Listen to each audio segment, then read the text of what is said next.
Olá, eu sou o Blitai e hoje nós vamos dar continuidade aos nossos vídeos de Reinos de Tormenta 20, falando aí sobre a lore e o nascimento de cada um deles.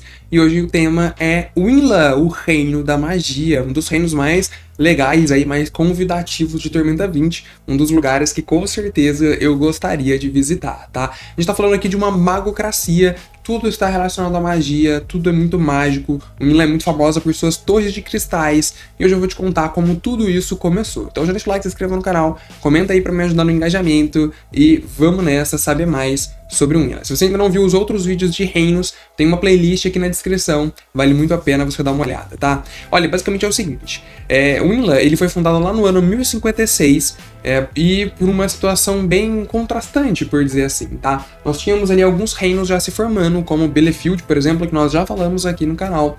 E aí, quando Bielefield estava tentando, junto com Tirondir, delimitar suas fronteiras, ver até onde o seu reino iria, onde elas acabavam, eles perceberam que tinha um trajeto ali muito complicado, em que as forças mágicas elas eram muito brutas e funcionavam de um jeito diferente. As terras de Winla parecem ter uma sensibilidade maior ali à magia, causando efeitos inesperados quando alguém conjurava uma magia. Esse efeito poderia ser expandir a magia, inverter ela, aumentar as suas áreas de efeito, enfim, várias coisas poderiam acontecer de forma diferente. Então existia desproporções mágicas ali no lugar.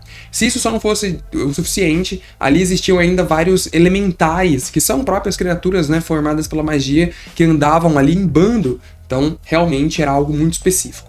Para tentar verificar melhor o que está acontecendo, colocar um fim no mistério, o rei imperador Wortar I, que então era o comandante de Daeron naquela época, ele acabou enviando o seu amigo pessoal e mago da corte real, Carias Telderuf, para ir lá investigar, né? Ninguém melhor que o seu mago de confiança para tentar lá descobrir o que está acontecendo.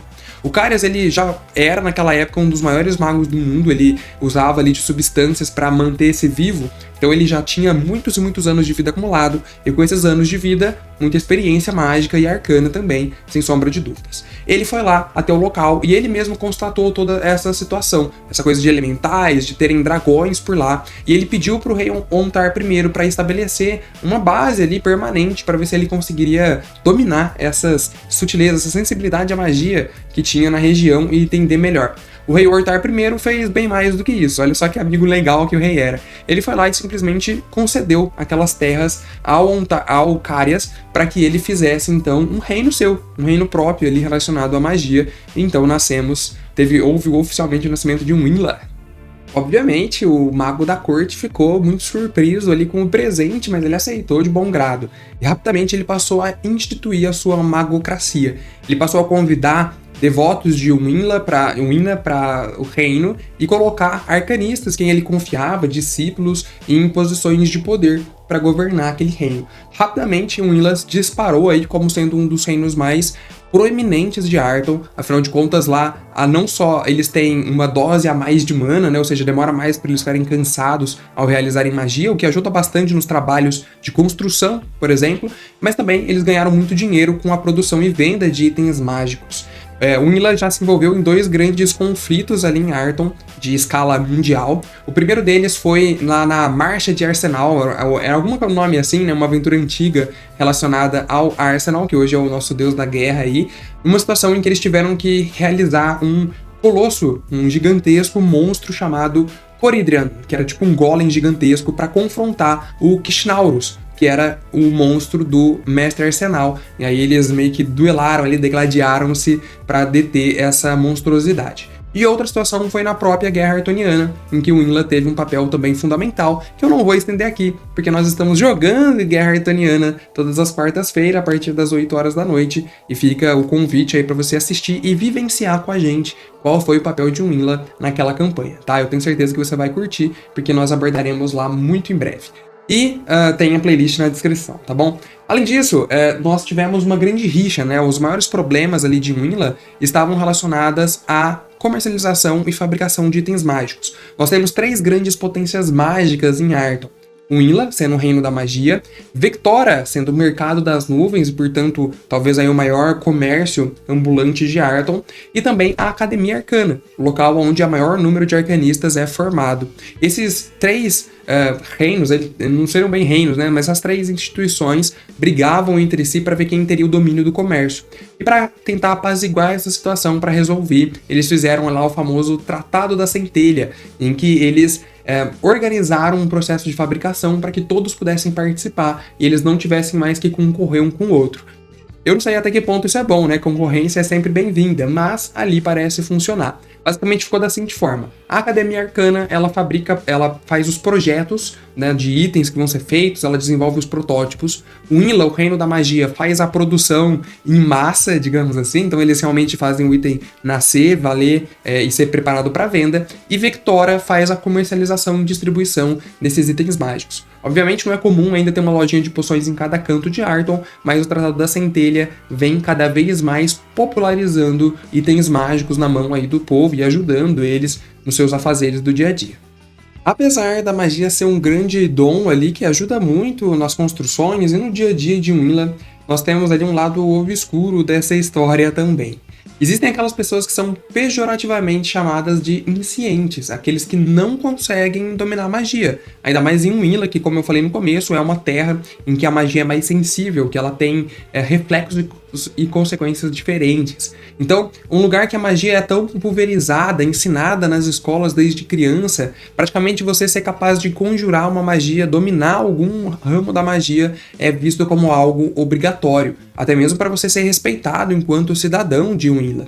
Aqueles que não têm essa capacidade são párias da sociedade, né? São vistos ali como pessoas meio que preguiçosas, inaptas, inferiores. E isso é um grande problema. Essas pessoas que não conseguem conjurar magia, elas não só são renegadas pela sociedade de Winla, como também elas não têm facilidade para sair dali para ir para outro reino, porque as terras ao redor são bem perigosas. A gente já viu, né? Cheio de elementais, entre várias outras coisas.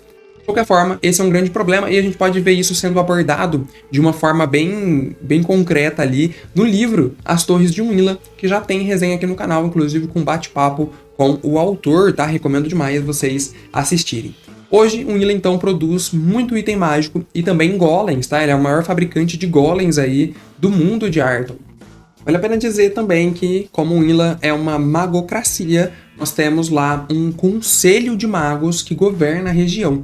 Os nobres de Winla são aqueles descendentes da família dos arcanistas originais que o próprio Carias teria chamado para ajudar ele a governar Winla, e até hoje isso se promove. Obviamente que podem entrar pessoas novas, a gente tem até um caso disso relacionados ali aos Brobalt, que são a família que ajudou a fazer o Tratado da Centelha. Eles acabaram conseguindo se elevar como nobre, mas ainda assim é uma régua social muito rígida, né? Difícil de ser mexida por ali.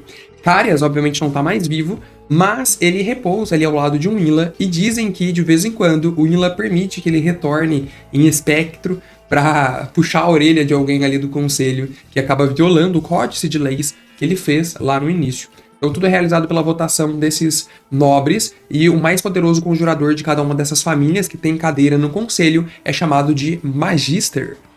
A capital desse maravilhoso reino se chama Sofand. Não sei a pronúncia, né? Sofand, eu acho que é.